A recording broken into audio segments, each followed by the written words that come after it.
ब्रजराज नगर में मां तारिणी नामक एक बस को नहीं यात्री हईराण अभियोग आसी ओडी 166168 नंबर विशिष्ट मां तारिणी बस झारसुगुड़ा बेलपाड़ थर्माल अभिमुखे जाऊा बेले सकाळ प्राय 10:45 समय गांधी छक बस स्टॉप रे यात्री को जोर जबरदस्त ठेलापेला कर बस रे उठा जाइथिबा अभियोग होइछि।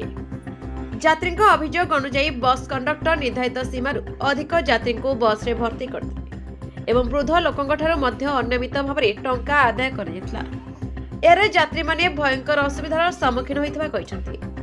विभिन्न समय किछि बस कंडक्टर निज स्वार्थ पई नीति नियम को अणदेखा करी अतिरिक्त यात्री बहन करथुवा देखा जाउछि, जहा यात्री सुरक्षा प्रति गंभीर प्रश्न उठाउछि। ए घटना को नहीं स्थानीय लोक माने प्रशासन एवं परिवहन विभाग तुरंत हस्तक्षेप सहित कड़ा कार्यानुष्ठान दाबी करछन्ती। Bureau report express Odisha.